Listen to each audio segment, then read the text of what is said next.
I made the calculation and I paid 15,000. It took me 5 months to complete the training.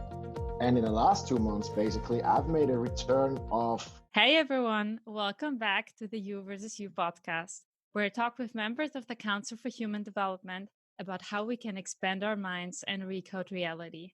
Today, I'm here with David Karasek. He's one of the co-founders who's for almost 1 year on the program.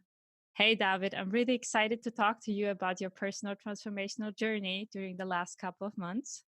And one of the topics that I'm really curious about is your finances. So that's really something that most people don't talk about. And I know you worked in banking before, and I was wondering if you could tell us a little bit about how much you were earning in the past and how that looks like for you currently. Yeah.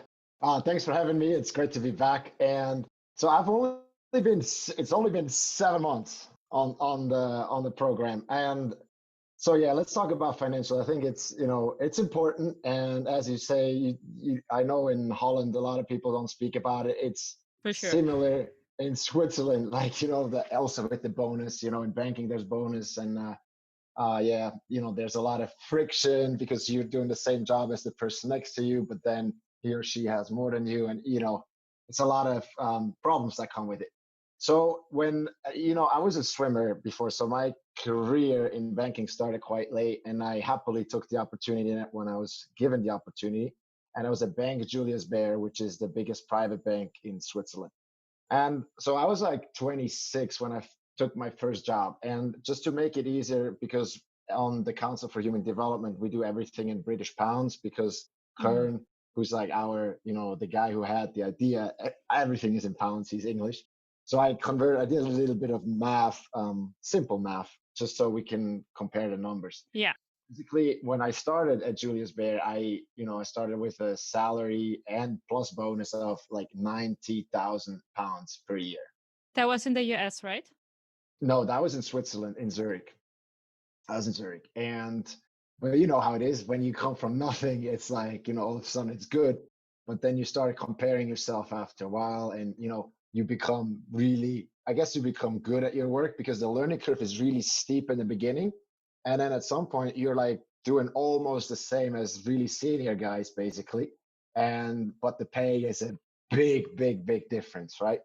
And that's when I got a little bit upset. And then also my boss there, he didn't really enjoy my company that much because I wanted to do stuff. And yeah, we just didn't have the same belief system.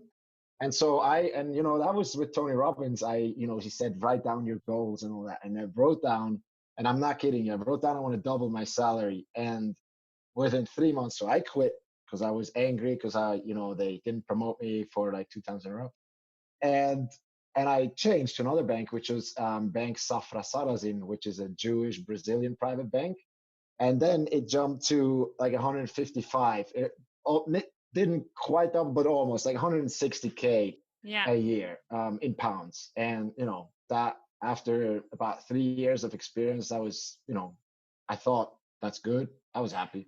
How did you manage to get that salary increase by changing the job? Did you apply some kind of special negotiation skills?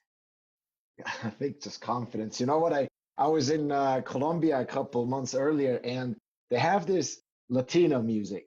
And that always puts me in a like fantastic mood, And I had an interview, and I remember it was a rainy day, but I put on those Latino songs, specifically Carlos Vives, and that just puts me in such a good mood. I remember I came in there and I had a big smile on my face, and the others, they were like in this, oh, I got to interview that guy, and a lot of people came and left, and I was always happy, and I think that was part of it. And when it came to the salary negotiations, I was lucky because they were trying to hire somebody who was more senior, but they couldn't find somebody, and I guess they liked me, and then they had like more money on the table, and that worked out quite nicely. So there was no tricks, just good mood. All right. So how has it transformed now since you joined the council? Yeah, so this is really interesting because when we look at the biggest, and we're doing this, we hope to inspire people, I believe there is people that genuinely love what they're doing in their corporation, or, if they're entrepreneurs or whatever, there is. But statistics show that 80% of the people don't. And I think it would be pretty cool if, with this podcast and this conversation, if we can go out and inspire people to, to look around and see what else there is. And Of it's course. really important. Yeah, right. But about the shadow self, so many people, they don't believe what they hear, and they're like, oh, this is for this guy because he's that way. And oh, that wouldn't work for me. And they're making all kinds of excuses. They have this doubt, delay, distraction. They know inside they should be doing something else because they're not loving what they're doing, but they're coming up with all these excuses. And I think if we can be really raw and real, the name of your podcast, if we can do that, maybe we can inspire a few people that there really is more. All right, but let's dive a little bit into the financials of. So the investment into the Council for Human Development is £15,000, and this is basically for the training that I got. Right, so I was training. Kern was my trainer. There was a lot of one-on-one training, a lot of support material, and that usually takes 3 months. It took me 5 months because I was traveling a lot. I was in Bali. I was in Mexico, in LA. Like, I was traveling, and I took it at a slower pace. Okay. Mm-hmm. So that was the investment. And now I wrote down what's coming in now, because I'm training other people. I also, if you refer other people, if you inspire other people that come onto the program and start training, there's also money in that. So that's the sales and marketing part. So I took everything, and I made the calculation, and I paid 15,000. It took me 5 months to complete the training. And in the last 2 months, basically, I've made a return of, so 28,000 came back. So me paying 15,000 for a program, doing the training, and I'm not even talking about, how I've changed as a person, how happy I am, how the relationships are better. And, there's no price tag for that one. I'm just talking strictly financials, just the numbers, right? And I made 28,000. And that's in 2 months. So that's almost 100% return on my investment. And that investment was, and there's a big difference. You can invest into real estate, you can buy equities, you can buy gold, but you can buy options, you can gamble, whatever you want, but it's not in your hands what's going to happen with this, basically. Or, with real estate, maybe it is, but it's going to take a while. But this was an investment in myself. And that has, if you believe in it, and that NASA study with Dr. George Land, that with the human potential, we all have genius levels when we're born with 5 years old, and it just it goes away. So it's, if you believe in that and you can bring that back up, it's like the most beautiful investment. So I can say, if that continues at this pace where I see absolutely no limits, it's actually going to get better and better, because then I'll be making more than I made at Safra. And I'm working, I would say, maybe work that in like training other people, that the commitment that I have to do, the training, but it doesn't feel like work. It's maybe like 12 hours a week.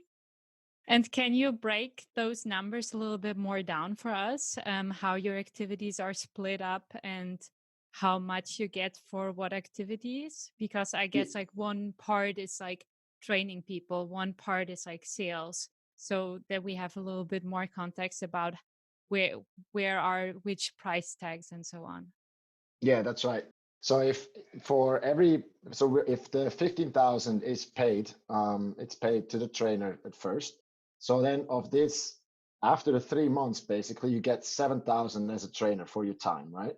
So, and the time commitment from the trainer is about 3 hours a week. It can be, sometimes we do more because the only goal is to raise the consciousness, right? So it's just whatever, but it's so much fun that, I had a conversation with Alex again, and we talked for 5 hours. It was after a long Saturday. We got home to my place, we did it here, and we started talking. None of us went to the bathroom, and 5 hours went like that. And at some point we said that we called it a day, and it's like, okay, this is enough for the first session. Don't want to overload too much. But yeah, so that's the training part for. But then you have the sales and marketing, which is another 5,000 of the 15 that you have for the sales and marketing. And if we want to go to 1 billion people, And again, that will be accelerated through Corona, through artificial intelligence, putting people out of their jobs. Um, we have to allocate a lot of money to the sales and marketing because we want to grow really fast. So there's a big incentive for people to do sales and marketing. And just for an introduction, for example, you get 1,500 pounds. If you do a sales conversation, in a sense, if you get that person onto the movement, you get another 1,500. And then if you have your entrepreneurial sales funnel, if that, that can be an offline funnel, that can be an online funnel, you get another 1,500.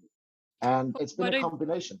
What do you mean about that entrepreneurial sales funnel? Is that more for yourself that you can give private coaching lessons, or what do you mean with that?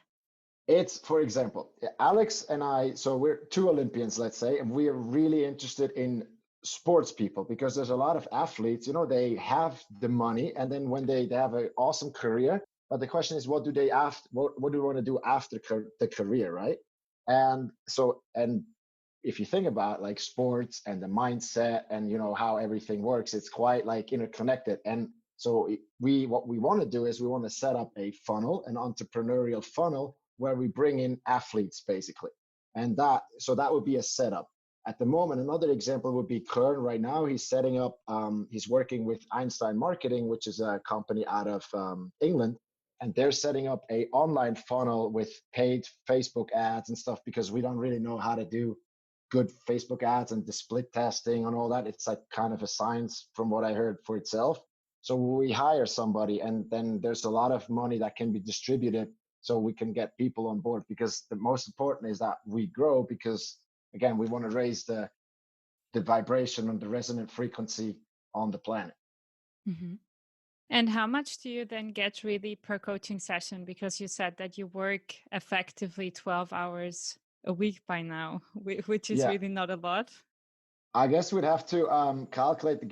If I calculate this, I can do it right now. So I get 7,000 pounds and I do about, let's say 40 hours. Yeah, so that's like 180 pounds, 175 pounds per hour. And that's without the sales or marketing. That's just, training. And it really, it doesn't feel like work, that's the thing. It excites me. And actually on this weekend, I trained in the Saturday afternoon or evening, I trained Alex for 5 hours. Sunday morning, I trained Michael for 4.5 hours, and then Angelica for 3 hours. And I was more energized after the conversations than before. It's not that I'm like completely tired or that it's something completely new. And I encourage everybody, to at least have a look at it. Don't defeat yourself. Don't take away those opportunities that are everywhere before you even looked at it, just because you think you know. Yeah, does that make sense? Can you give us just a really short overview of what the structure of such a training session looks like? Yeah, so what we try to go away, like when you look at these online courses, all kinds of courses, they're like process oriented, most of them. And you have to do this and then that, and that's exactly what we're not doing. What we're saying is that the left side of the brain is the rational, process driven, repetitive thing, and the right side is the creative, and you're the empathetic, you're connected to the quantum field, and basically you have the intuition and the insights as you go.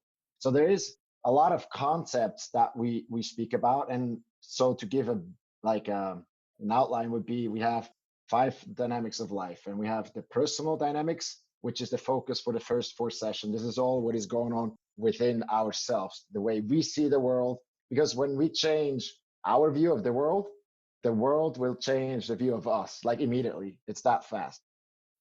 And so that would be like the first part. And then we have the next, if you think about personal dynamics here, the next circle would be the social dynamics, because when you interact with people, these are all the people that by name, that will have an influence on those. So that's relationship, communication, maybe public speaking, and all these things.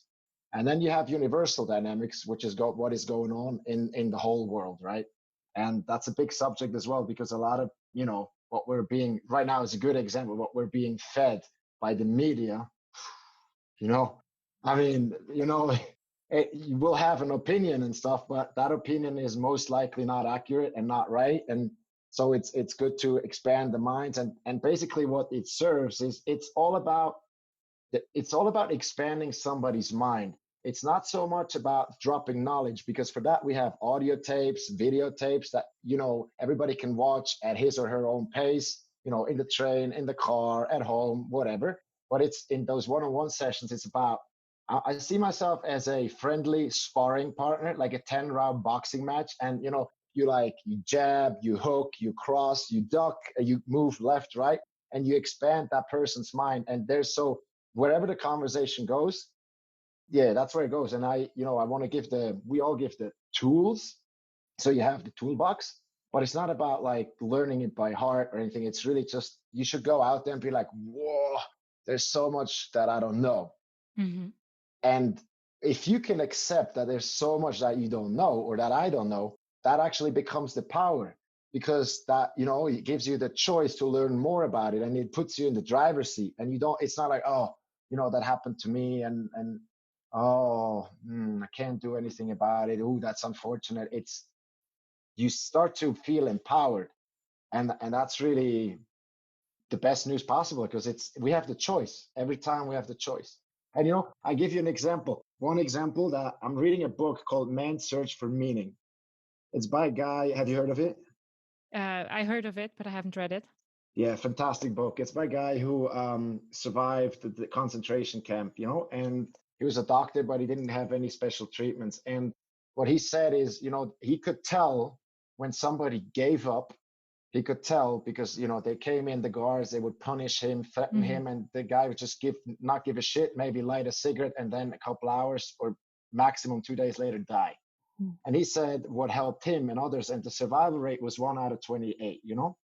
And what he said was every day they had the choice to be happy about something, and it could be little things like they had got a little piece of bread and like a little bit of soup, and they were working outside in the cold without, like in the snow, without shoes, and terrible. But if you got a little bit of peas in the soup, that would be an opportunity for him to be happy and to see the good out of it. And if you constantly do that, even in the biggest suffering and the worst possible situation, it's your world. It's like your inner world, your illusion of the planet. And that gave him the power to survive. And there were others that did something similar, and they survived. When the flu came or whatever terrible diseases they had, they survived when others died. And you can take maybe an example also. If somebody loses his or her legs tomorrow, you have one person that wants to commit suicide, and the other person, same situation, goes in a wheelchair, becomes an Olympic athlete, wins a medal, and then inspires thousands of kids and other athletes, and by his actions. And there's a lot of heroes out there. So it's all about choice, and that's really like the most beautiful thing. Yeah, I think it's just important to have faith and have a vision, because if you don't have that, then nothing is kind of keeping you here. If you don't have anything to look forward to, or faith in that there is something out there. And if you maybe bad, not a bad example, but sad drug users, if you saw a survey, 90% of them say, yeah, life is kind of meaningless. Yeah. And yeah, in the corporation, I mean, when I wasn't happy, I went out a lot. I drank a lot. I even smoked some cigarettes, like something that I wouldn't, but I just didn't care. And as soon as you find meaning, I can relate to that. Yeah. So tell me your story. Another time, maybe. Okay. All right.